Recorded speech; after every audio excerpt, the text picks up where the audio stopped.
Now, sound is better. Okay, praise God, I found the button. Okay, here we go. Perfect. I'm not going to touch anything. I'm going to keep going. So I do have a review that I wanted to go through. For those of you that have bought the workbook, we're going to be referring to that several times throughout this series. And again, it is my way of saying, what is it that I did in my clinic? And where did that book, Keto Continuum, really come from? It came from patients that showed me what worked and what didn't work. And so when I get episodes, ketones of 2.0 and glucose of 72. So we'll see how I do. My glucose is going to be on the rise with all that stress just a second ago. But the review of John in Colorado I thought was great. He said this workbook is the mindset, accountability, and progress tracking together. Dr. Boz's two other books give the examples and information on the chemistry. This one ties them together into a journal of your journey and how to really maintain your health, your healing momentum, and ketogenic lifestyle. That's truly what I did this for. Is I had many of you who wanted to become my patient and thought, oh no, you don't need a doctor for keto. Now you could have one, but boy, oh boy, this takes care of most people. They don't need to have a doctor help them with keto. They just need the steps, and they need to study themselves, which is what we're doing in the series of this Atomic Keto. Tonight we're figuring out who you are. And I'll do one more quick review, this fabulous roadmap to establishing long-term health and reversing all those nasty chronic illnesses. If you follow this workbook and Dr. Boz's Keto Continuum, you can't fool yourself or get lost as you pursue your health, your personal health goals.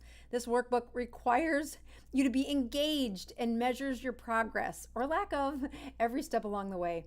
Dr. Boz is truly gifted in providing inspirational knowledge and success. Many thanks. Yes, I appreciate the praise, especially with that fumble on getting the sound right this evening. So let's just take a minute to say thank you for those of you that are my sound check. And I will be checking my numbers at the end of the show, but I really wanted to give a little more insight into how my team and I really came up with this process of, there are lots of keto channels out there. There are lots of keto advisors out there, and I often consider myself responsible to give advice to the advisors. So I love it when keto coaches show up, when other physicians tune in and really do look for that level of improvement that takes you to the next level. So this series that we're doing, I am partnering it with all of the advanced videos that we're putting out that are in the short videos, like the 6 or 8 minutes one, where we're unpacking the science a little better, really trying to get down to maybe a molecular level on some of that science and keto transformation. But what we hope to do on Tuesday nights is be a place of a community transformation that you can improve your health, that you can reverse some of these medical problems, and that you take this workbook that we're going to do some work with. We're really going to use James Clear's advice on just helping you see what a habit really is and why some people stick to them and why others are just, they have a heck of a time. I believe that everybody once given this outline of how do you make a journey that changes for a lifetime, so you never have to go back to the process of increasing the prescriptions, of enhancing the chronic problems instead of enhancing the health that is hidden within your cells if you awaken that. So let me do a couple other announcements while I take a sip here. I have one ask at the beginning. I had a tragic thing happen here at the clinic, or in the location of the clinic, in the last 48 hours, and I want to be a good neighbor. So I'm going to ask you to help me be a good neighbor to my business neighbor. So as you know, many of you know, I have a support group here that I started in Tampa, and I was blessed to have a bowling alley right next to my office where they have a birthday party room or a party room that I can rent at 8 o'clock in the morning. And the bowling alley isn't open then, so the staff comes in at 7:30 on Tuesday mornings, gets the room set up, and we get to have a support group meeting from 8 to 9 on Tuesday mornings, and they've been lovely.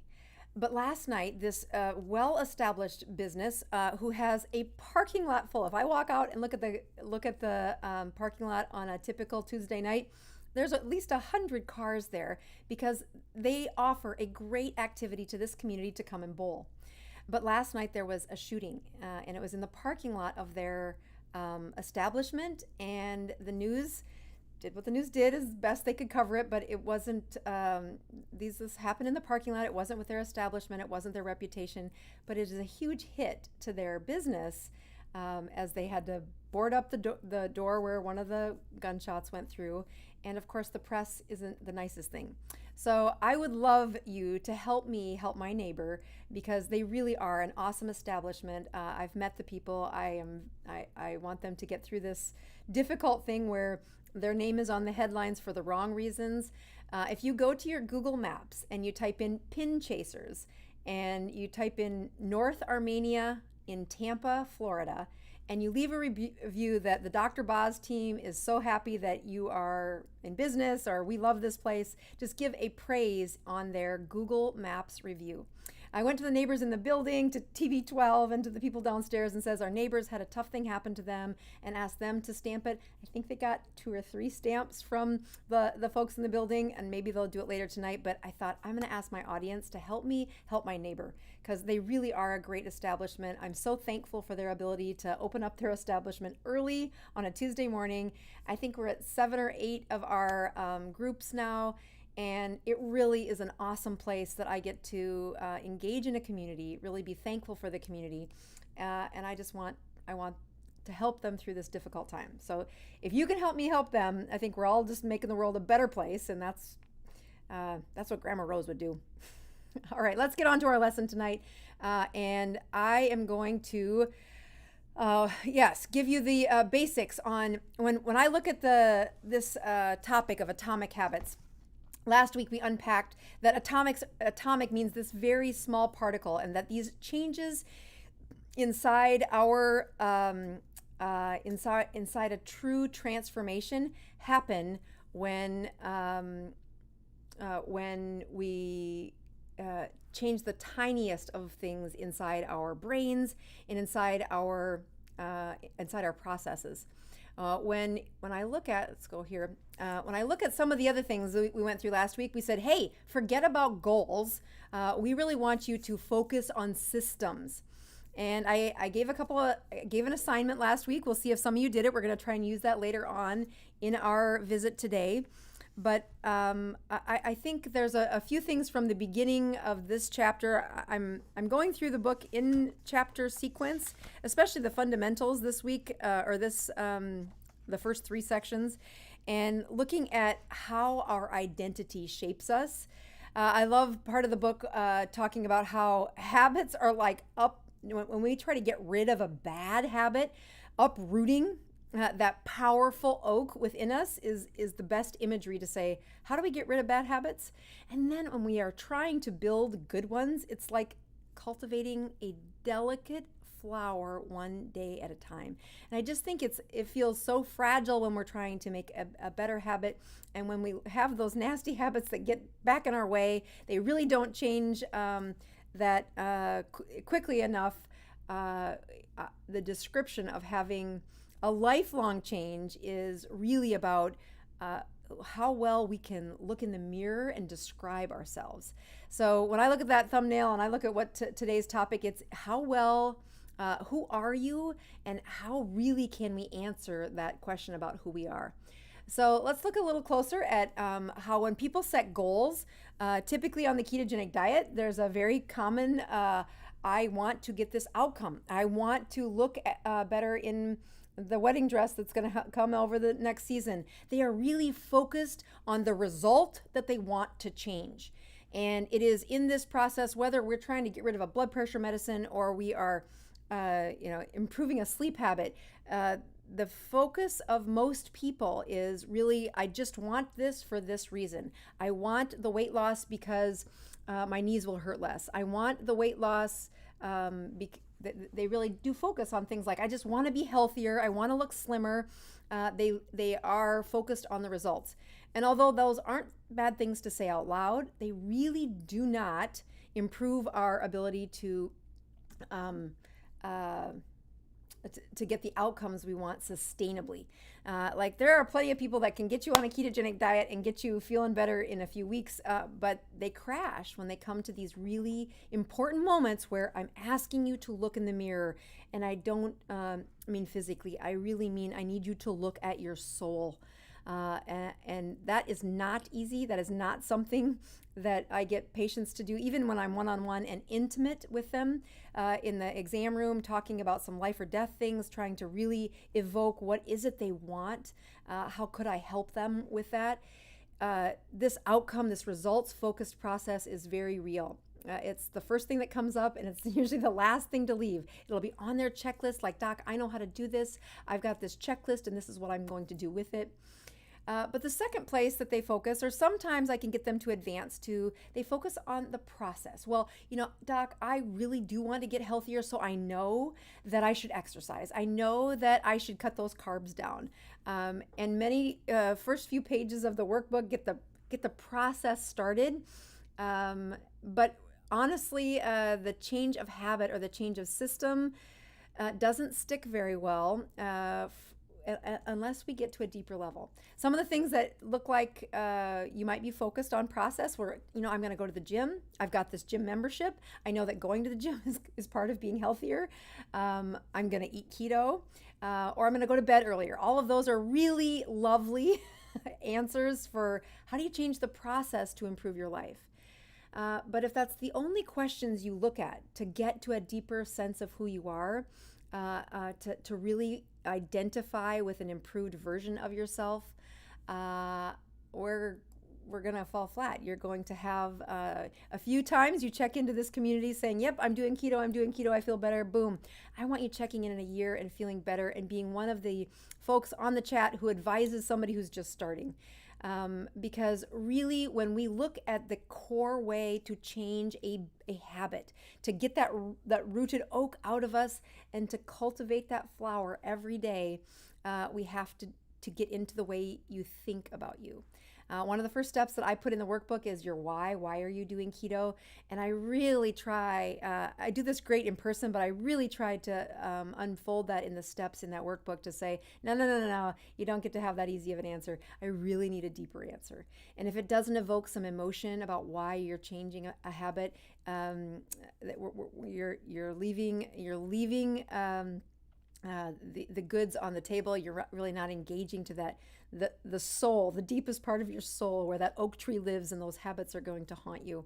When I look at identity changes, and it really comes into a place where it's how people view the world. I've seen thousands of patients now. When I'm looking at, yes, I've looked at their chart usually before I walk in the room, but some of the things I take notice of in the first few questions, even when meeting somebody for the first time, is, are they on the scale of, are they the victim? Is that how they see, oh, my life falls apart. Oh, I don't have that answer anymore. Gee, that happens to me. How they view the world is a very core sense of an approach to changing a problem. Self-image is another way to look at that, or how it is that they judge themselves, like using that failure word, using that like, oh, I'm really terrible at this, or oh, I've always struggled with this, and watching that judgment layer. How long it sticks around, how well they can really readdress that. So when I look at some of the other things that really James Clear did an awesome job, is he said, yeah, when people are taking care of medical problems or anything they want to change, they start with outcomes. They say, this is what I want to do. If I'm going to do that, I need to do these things to get it done. And rarely do they step into that inner circle and say, I need to change my identity. And when I say, who are you? I'm really asking, when you describe yourself to yourself, when you say, I'm the kind of person, I do this, identity is really one of those core beliefs. And it is very rooted to your family of origin, that when families have habits and behaviors and systems that imprint onto children, it's not an accident that those kids grow up years later saying, yeah, I act like my dad. Oh, yeah, I act like my mom. That those patterns of behavior are very rooted into your own core change. So yeah, when we look at what most people do, they start it with outcomes and they hopefully get to identity, but sometimes they fall short. What is a better result is when the identity leads to a process, and that is the outcome. When we said last week, stop focusing on the goals, focus on the systems. That's really what we're talking about. Is if you're just looking at the size, I don't know, size 6, size 8 dress that you want to fit into, or the 32-inch waist that you're trying to get the belt to cinch down to, that's an outcome. That is going to happen when people, yes, a goal is a good idea, but that shouldn't be the first thought of what is driving this change.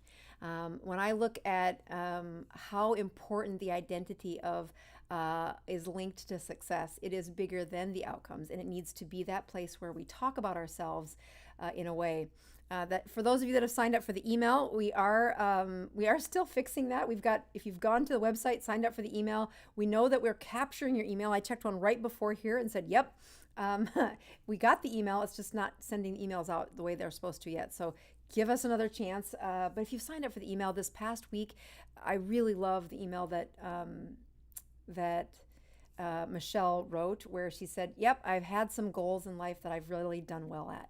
And she describes a time when she was in college and said, yeah, I did this difficult thing. I became a nurse. But I can hardly remember when I decided that's what I was going to be. It feels like that was my decision when I was really young. It was inside my soul I was going to become a nurse. And I said, oh, becoming a nurse was just easy for you then, huh? And she's like, no, it was just as hard for me as anyone else. I had setbacks, I had struggles, but I got right back into that mindset that this is who I was. And even though I wasn't a nurse yet, I started to say, this is how a nurse thinks. This is how a nurse behaves. This is what a nurse would do. And the filter for what it looks like to be a nurse became part of her being, her identity. Today at group, we had a couple of successful stories that when I said I'd like to we do check-ins at our group, having people who've struggled with things in the past, and then as you try to change a behavior, can you do a check-in with something you've succeeded at and maybe something you're struggling with? And one of the guys who's been coming, who's he's a very good inspiration, because unlike most of the people in the room that are 50 or older, he's in his late 30s, and we all the team will constantly say, boy, I wish I would have known this when I was your age. I wish I would have started this when I was your age. And this young man said, yeah, I was trying to become a runner, and I would do things like, put my shoes right beside the bed. So that's process. I would say, this is the place I'm going to map out and run. And he said, I kept doing okay for a while and then falling back, and doing okay for a while and falling back. And he had a mentor, an advisor say, if you want that for a lifetime, you need to identify as a runner. You need to put in your identity the decision, because then the filter comes from the inside of your being to the outside. So, looking into your soul, that's not an easy thing to do. That's something even when I truly am working one-on-one with people, I have struggled to get them to get intimate, peel back the layers. Sometimes I got to send them to a therapist, like, hey, you are totally avoiding the question here, and I need a deeper look past this superficial stuff. So last week I gave you a little assignment. It had to do with your plate, which is I'd like you to identify where you struggle. We're going to try to help you look in the mirror here with 2 little activities. One of them, excuse me, one of them is saying, well, where do you screw it up? Where are you struggling with your ketogenic diet? The workbook gets you through how to get those carbs less than 20, and we have lots of videos coming out with the short answers for the science and the basic questions. But it's that zone where they plateau, where they just say, oh, I'm here, and there's another step on that keto continuum, but I don't do that. I don't, that's not who I am. And they have a tough time stepping over that threshold. The first time you ask somebody to fast for 36 hours, they're like, So before you even push that identity issue, I'm going to ask you to look in the mirror. Who are you? And if you did collect these cards, I said put on a 3x5 card, put it in your pocket, and really unpack the moments when you're struggling. And write down who are the persons you are with. That's what the P is for. What location are you at when you're struggling? What activity are you in? What's the time of day that you're having the hardest time? And then most importantly, what are the emotions? When I was writing Keto Continuum and the workbook, I had a difficult time placing this activity that we're about to do in the timeline. Again, continuum means that there is, a sequence of steps. But I also think that continuum shows you that you can advance and then regress, and advance and then regress. And indeed, when I look at the place where people have the greatest struggle, it's where psychology meets science. Like, yes, I can show you how to make a ketone. Yes, I can give you the macros to eat. Yes, we can prick your finger and you can really look at what your numbers are. But if I can't crack into your psychology, if I can't really help you pull back a little layer, that flower that we're trying to grow, that just beautiful part of you that we're trying to awaken and live your best life, it just stays deep under the roots of that oak tree and you never get to see it. So when I put forth, it's on page 65 if you do have the workbook, and this is of the Keto Continuum workbook. So 65 is a list of the emotions, and this is one of the plaques that I used to have around our group room when I was in my last clinic.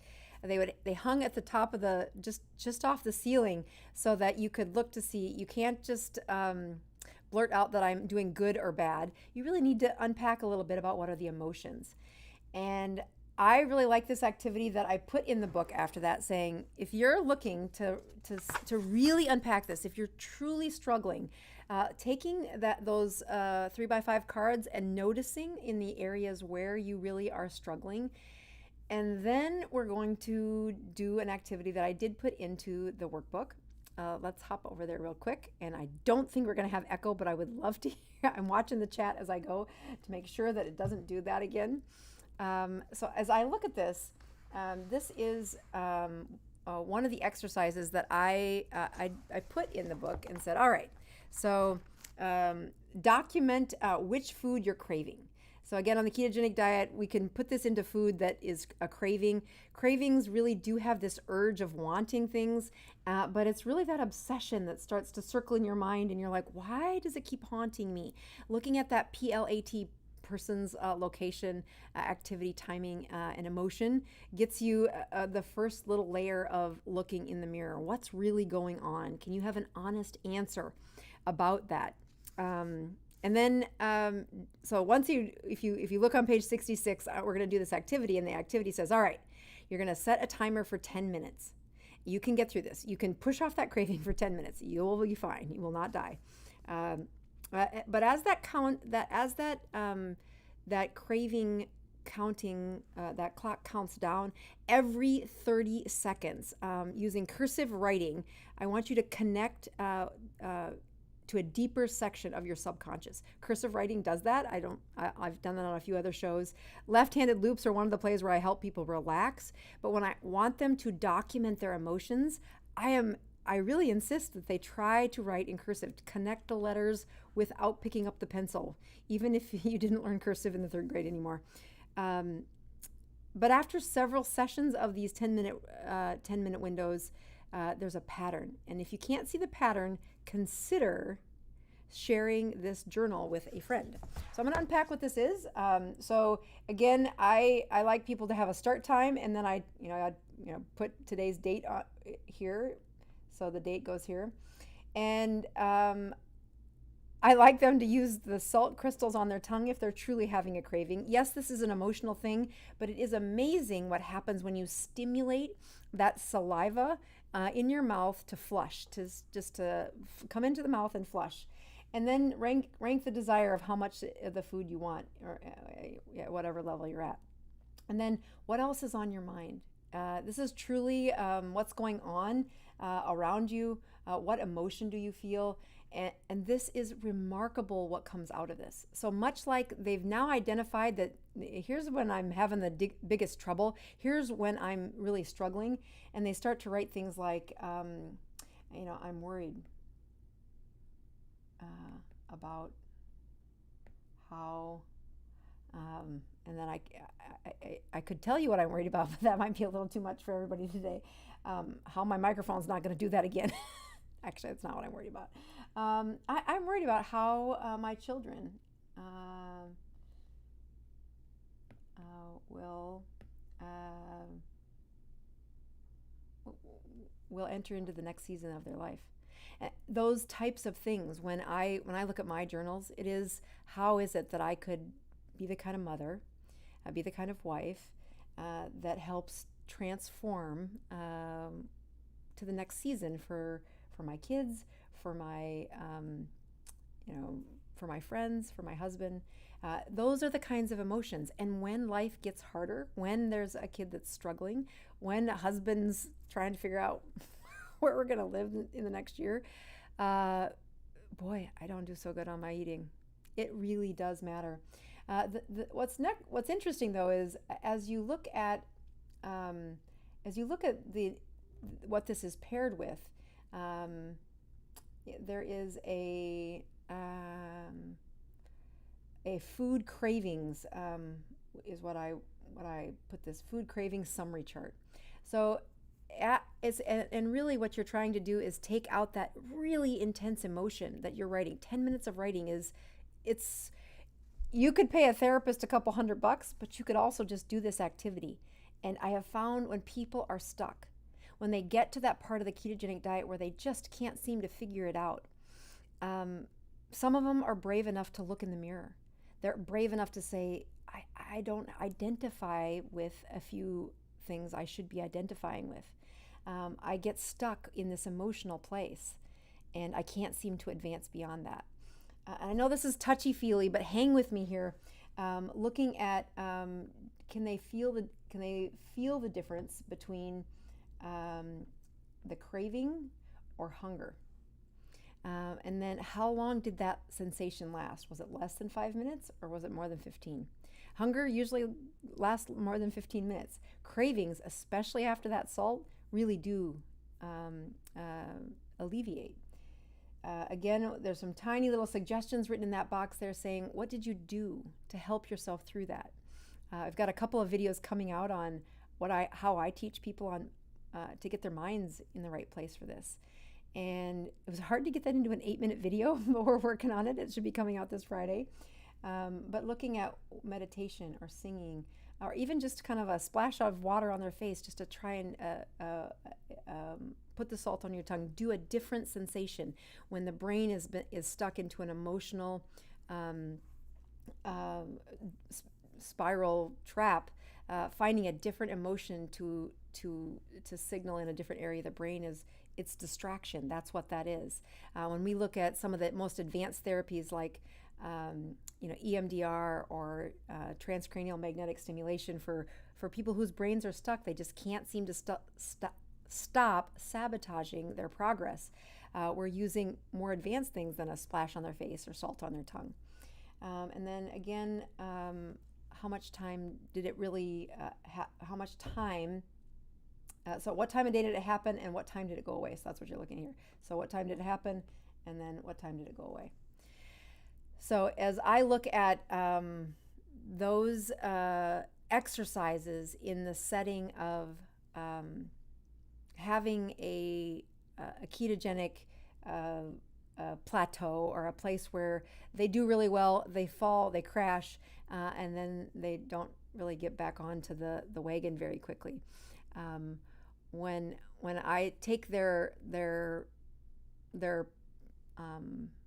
P.L.A.T.E cards and combine that with this 10-minute exercise, and it's amazing to me how quickly their identity becomes very easy to see. Can you say about yourself that you are keto, that you are healthy, that this isn't what a healthy person would do? And it's when you have transformed that language. I was saying, putting this exercise of the 10-minute craving worksheet, I put it at the end of the second week on page 66. We haven't even got to the Keto Continuum number 4 yet. But I could have put it in every chapter, because as soon as people become really good at one layer of the ketogenic diet, and I ask them to step their metabolism higher, if we want to reverse those problems, I do need you to join me each week on a fast, or find time-restricted eating in a place that your social world can handle. And if they can't find a way to identify as someone who is, I'm healthy, I'm working on limiting that. Those are the types of transformational language things that show up because their mind is working differently. And we're going to unpack some of this. It gets a lot simpler as we go forward on this book, but I really am excited to say, if you've been on the ketogenic diet and you've fallen off maybe as many times as I have, which you can say, I fast every week. People, I tried fasting for almost 2 years, and I included bone broth every week. I made sure there was heavy whipping cream in my coffee, because I'm sure I can't survive without that. My identity was different. And before I was able to give up that cream in the coffee, I honestly, one of my favorite parts was my palate is adaptable. I will reset. You're not, some of the things I even say on the channel, like, you're not going to die, quit being a drama queen, this is easy. Maybe not easy, but you can do this. And having that language, before, I couldn't sustainably get to the Americano from Starbucks as opposed to the heavy cream until I could talk the language. This is who I am. I drink Americano. That language was, no. I love the heavy whipping cream and salt in my coffee. As weird as that sounds. But that identity shift, when you look at some of the emails that Michelle and I are working on, but Michelle really is helping to share her story, that when she's had goals in the past and set them and failed, just like when I've had goals and set them and failed, I set the checklist off to say, this is how it's going to turn out, and I'm going to do these little steps to get there. But rarely did I, and in fact only when I was able to say, all right, those are great goals. They're good goals. But I can remember, being in a marriage that very strong female married a very strong male. And we fought faster than anybody, I think, ever. And I would have these strong women as mentors in my life. And I would say, I want to be like that. I'm going to, take charge of the department. I'm going to take my career to this highest level. And as I studied several of the mentors that were very dear to me, I saw they were alone. They were divorced. They didn't have a family. They worked really hard, and I can do that in spades, man. But it wasn't until I said, I am a woman of faith. I am a woman who is married and will be for life. And to truly bring that into my identity above being the hardworking, really probably inappropriately aggressive, bulldozer that can happen in the clinic. And it works great as a physician to be authoritative and have a very dominant personality, but it didn't work so well as a wife, and it wasn't going to work very well as a mother. Those were identity shifts where I had big goals and I was failing, and it wasn't until you shift that identity deep within you that you're able to succeed. So as we get closer to some of the other things, we will be adding some of, we will always answer your questions. And I'm super excited about several of the talks that I'm preparing for over the next 4 or 5 months. And they come with great slides and a whole bunch of science that I'm totally excited to give live. But it means I've been working really hard on some slide decks and the progression of how do you teach an audience in a 50 minutes where they have to stay in their seats, they're live, and using some of those tidbits as we make these shorter videos for the attention span of YouTube. So I'm going to hop over and we're going to look to see if we've got some questions ready for folks. There are a few questions. Awesome. And that is a place to ask them. So if you type in your questions, I do like to answer them for the last part of this. I've been watching through the chat and looking at several of you asking questions about putting in the address for my neighbors. So I see somebody wrote it in there. Here it is. Pin Chasers at 4847 North Armenia, Tampa, Florida, 33603. Again, I just think it would be the greatest gift to have such a tragedy happen to their very good business that wasn't their fault. That was knuckleheads in the parking lot with guns doing things they shouldn't be doing. Where was their mother? But to give them a review on that Google map, I just think that'd be a great gift from our team, to the Dr. Boz team, to them. So I'm going to hop over and start answering some questions. We got 2 of them up there, and if you want your questions answered, type it in. We'll have my team post it for you. Where's that button? Here we go. All right, so we have T. Worth, who says, hello, may I ask what your A1C was when you were insulin resistant and how long? That is a great question. I have an awesome video on this coming out that's going to be on YouTube. Honestly, I had the cartoonist start writing, start drawing the part for the hemoglobin A1C 5 years ago. When I wrote the first book, I'm like, okay, this is a great concept, but if I can't show them what I'm thinking in a way that really does transmit what hemoglobin A1C says to a physician, especially somebody who takes care of diabetes, isn't just about blood sugars. It's about what your white blood cells do, how well you can fight infection. Will your injury on the bottom of your foot be able to be reversed because of your hemoglobin A1C? So my hemoglobin A1C when I was insulin resistant was 5.5, which is not terrible. I mean, maybe it's 5.3. Now it's less than 5. I think the last time I checked it was probably 4.7, 6, somewhere in there. But honestly, that did not get better until I started truly fasting, like getting that weekly fast in. I think the sauna kind of overlapped at the time. My husband and I had a Finnish sauna in our house in South Dakota. We don't have one of those here. In fact, that's part of our struggle of we've been renting for a year, and without us, we both miss it so much.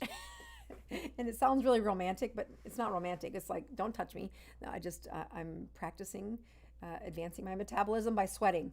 I really think the improvement of the hemoglobin A1C was during that time where I not only added fasting, but really added that routine heat intolerance. It's like an exercise. I still was doing CrossFit with one of my sons at that time, but I don't think CrossFit did as good to my A1C as the sauna did. So it took to go from that 5.3 down to the 4.6. It probably took a year and a half. So it's not fast. Hemoglobin A1C is a slow. I mean, you can get it out of 12 down to like a 8. I've seen patients do it in about 4 months. But that's because their sugar is a disaster. I mean, it really is a mess.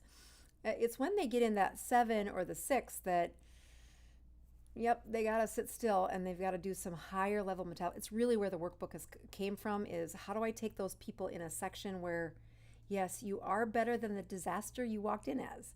But if you're looking for the blessing to say, go live your life, you don't really need me to monitor you that as much anymore. That requires getting that A1C. I mean, I love it below 5. I think in the workbook here, I tell you some of the of what I recommend the blood levels to be, and I think I put 4.5 on that chart. I'm gonna go look because I want to remember. Let me read the next question while I look at that up though. Good question. Thank you for asking that, and I can't wait for you to see the video that has the hemoglobin A1C in it. Let's go back to good questions. There we go. All right. Rhonda writes in and says, where are my ketones going? Where are my ketones going overnight? That's a great question. And then she says, when I went to bed, they were 1.8, 32 hours fasted, and I woke up to ketones of 0.7. Now I'm 40 hours fasted. I tested first thing in the morning and had a glucose. I'm baffled. Oh, that's a great question. So it might be a great place for our follow-up video to this. So for those of you watching on replay, I have a really good video that talks about fatty livers and how important it is to reverse a fatty liver. And on that, I talk about the time it just takes that when you're fasting, you are kind of reaching for a newer level of emptying stored sugar. Some of that's in your liver. A lot of that's in your muscle. If you look at cell per cell, you've got about 2/3 of the stored glycogen in your muscle cells, but your liver is the most rapid one to release the sugar. But it really only has, about a third, maybe a fourth of your stored sugar, depending on how much muscle mass you have. And when Rhonda's waking up in the morning saying, well, why is it that I did so well? I am 40 hours fasted. Where's my reward? And this is really why I'm so adamant about saying, people, you got to check it first thing in the morning. First thing in the morning numbers helps me look at when the noise in their metabolism is the least distracting, because there's a lot of stuff that goes on in their metabolism. But when you're first thing in the morning, I get to see what was your body doing overnight, and then how well did your body signal to wake up. So Rhonda, the question isn't where did your ketones go? They were used and they were burned, but you stopped making them when your body said, hey, Rhonda, you're going to wake up in a couple hours and we're going to give some glucose. We're going to give a signal from your pituitary gland, from your pineal gland, and we're going to have you wake up. Now, a couple of things are a dramatic difference in the way people's morning sugars, either the sugars stay a little low, or more importantly, because the reason we want you checking a Dr. Boz ratio is the two things that insulin resistance is really playing with is that glucose, as it goes down, the ketones will go up. The glucose will go down when the insulin goes down, as the glucose goes down. Yeah, as the glucose goes down, your insulin will go down. If you've got a high glucose, the insulin will be produced to bring that insulin down. So there's an equation here that's very easy to map out when you watch behavior. But as you are sleeping, there would be a very important part of your night to look at, which is what was the last hour you had a bright light shining in your eyes. I quizzed my team the other day, what's the opposite of cortisol, which is that hormone that wakes you up in the morning. People say, oh, the dawn effect. Don't check your sugars in the morning. You're going to measure the dawn effect. I'm like, no, measure the dawn effect. That's telling me what's your metabolism doing when you don't have all the other noise of exercise and when did you eat and did you get stressed out because your microphone's not working. That morning number is the cleanest data that we can find. But the opposite of cortisol, I should make you type it in the chat to say, what do you think it is? Because as you sleep, when your stress level is higher, your cortisol is higher. So I'll give you the answer actually. I was going to see if anybody typed it in, but nobody's typed anything in. The opposite of cortisol is melatonin. Melatonin is that hormone that your brain, your pineal gland, will produce when you stop shining lights in your eyes. And when those lights in your eyes are still firing at 10 o'clock or 9:30 or well into the evening, your melatonin can't start. And again, your melatonin's going to, your cortisol is going to be high. And as you take away the light, then your melatonin is going to go up, your cortisol is going to go down. And that's how, one of the ways you get a lower morning fasting glucose is because the sleep is truly deep enough to reset the stress. That's really why we need 8 hours of sleep. That's why we need consecutive sleep hours, is to reset the stress, to really be the opposite of that cortisol. when people show up and they have those wimpy, 0.7 is not a terrible ketone number either, Rhonda. You're getting there. But morning fasting numbers is a measurement. It's why in the workbook you'll see me say track those morning numbers, and you're not going to make them better with one fast. You're going to need to keep that eating window closed, keep the volume of food to satiety, feeling full, but not overly gluttonous, not just eating fat to get your macros to match. No, that's got a nutty outcome too. Your ketone number is low because of what's happening to your cortisol. That might be linked to your melatonin and not getting those lights shut off for a couple hours before you go to bed, allowing that melatonin to rise, which brings that cortisol down. I think that's particularly hard to do when I'm fasting. My brain will take off and run a marathon sometimes. If I have a lot on my mind, like I've had the last couple of weeks, and if I have if I get high ketones, if my metabolism steps up a couple notches, I'll wake up and it'll be like 3.2. I'm like, well, no wonder I can't sleep. There's too much fuel floating around. It's a really good question. It's one I spend a little extra time on because I get a lot of questions about that. Great question, Rhonda. Let's go back and ask another one. Okay. We have Karen who writes in and says, I have kept my Dr. Boz ratio. Let me see if I can fix this actually.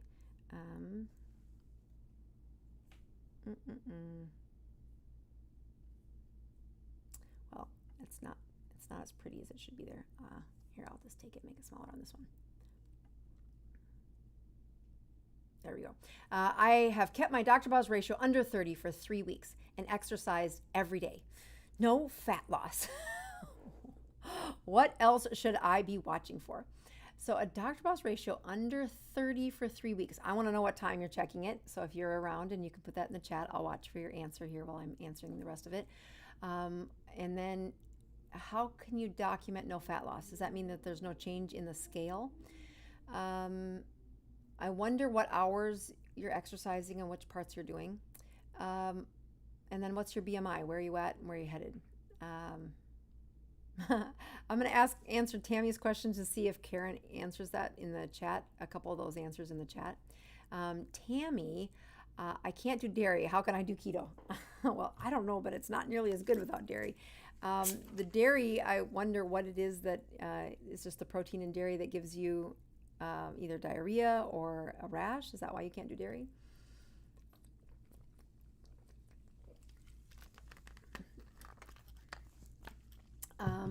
So the way without dairy does have, well, it has its setbacks because cheese is dairy, and that's one of my favorite parts about the ketogenic diet. I mean, the meat is very good too, but how can I do dairy? There are some tricks you can do, but I do warn people when they say I can't do because of a food choice.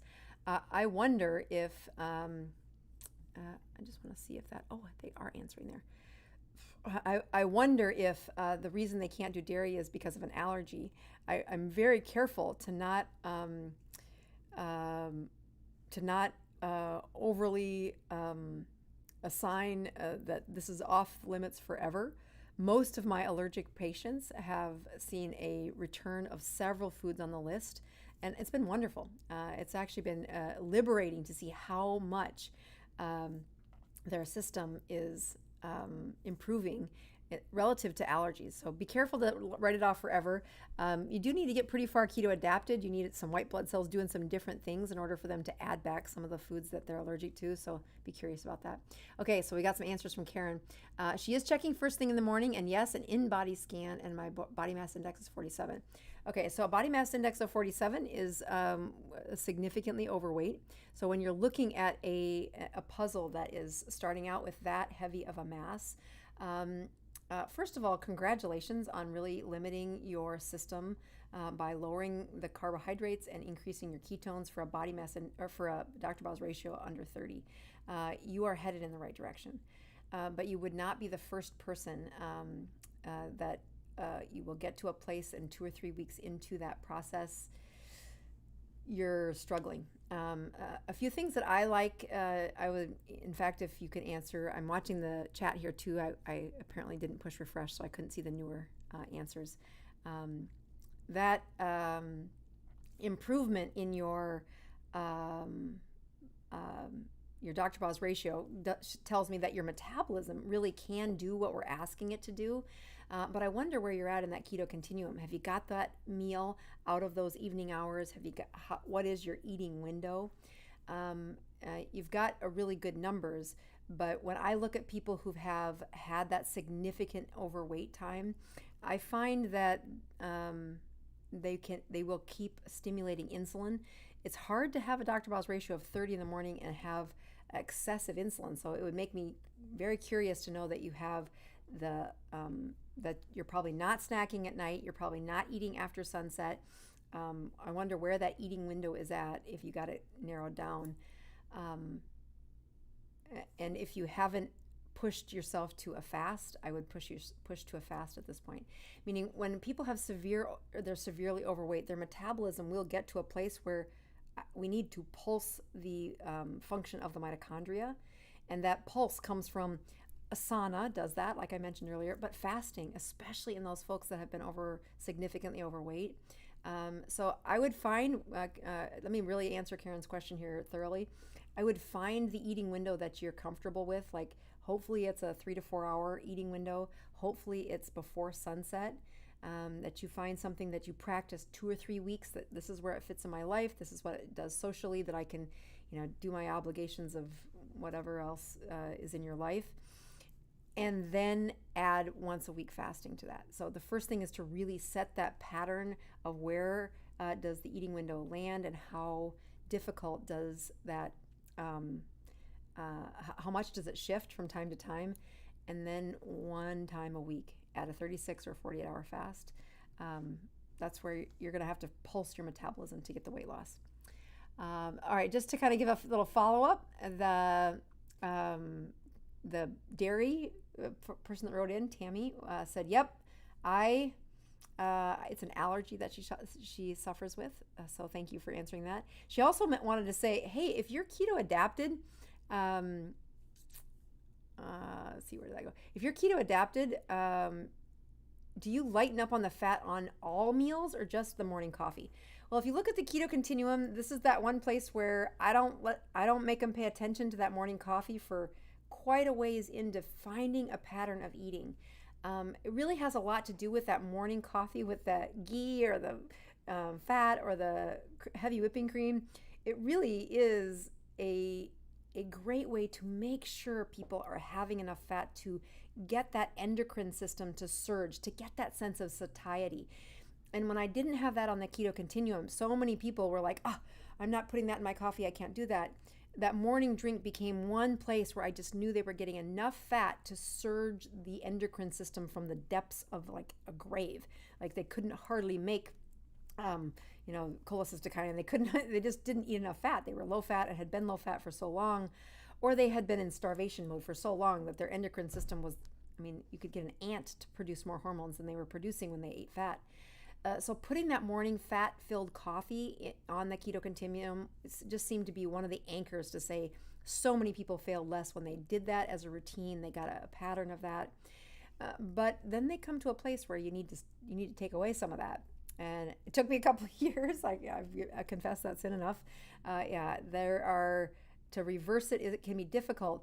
But your percentage of fat still needs to stay in that 75 to 80% fat.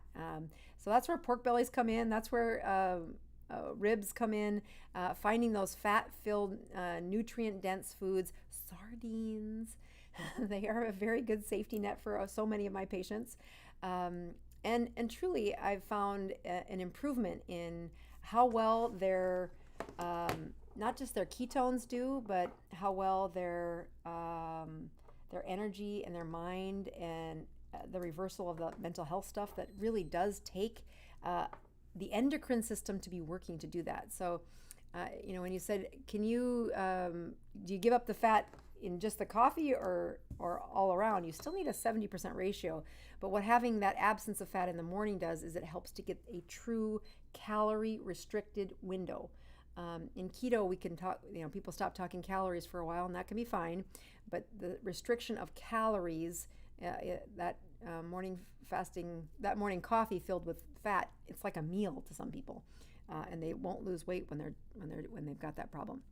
All right, let's go back over here. I wanted to do one other thing while I check my numbers. If you are watching this on replay, we will put that video in about fatty livers. It's been one of my favorites, so watch that on replay if you're here.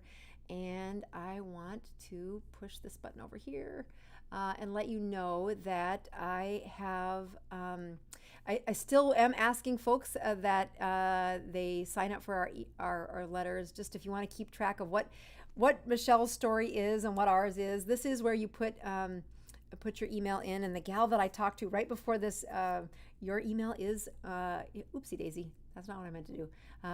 Your email is in there. I just checked it right before. It's just not sending out the email. So we're capturing emails, but we had a hiccup happen in the last couple of weeks. And then this Dr. Boz favorites, you'll hear me mention several things on the show that I recommend or that I want patients to use the tools for. And if you can't find them anywhere else, go to bozmd.com. Let's actually make that prettier here.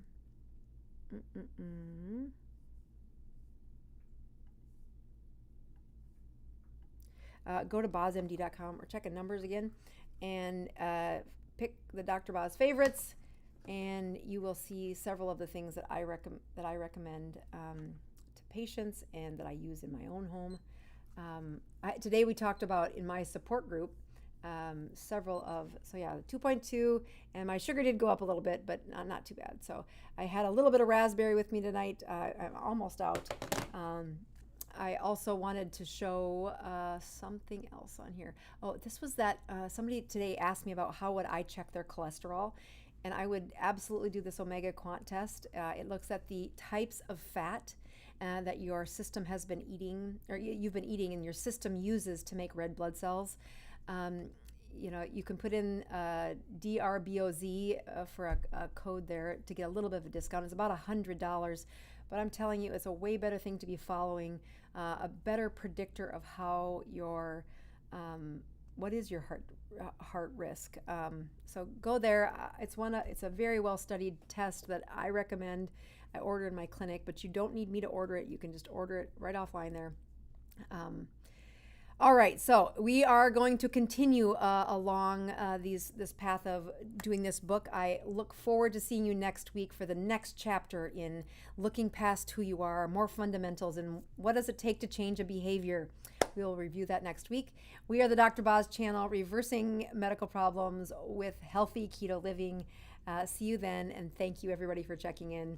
Look forward to seeing your reviews on the Pin Chasers next to us as a good community member.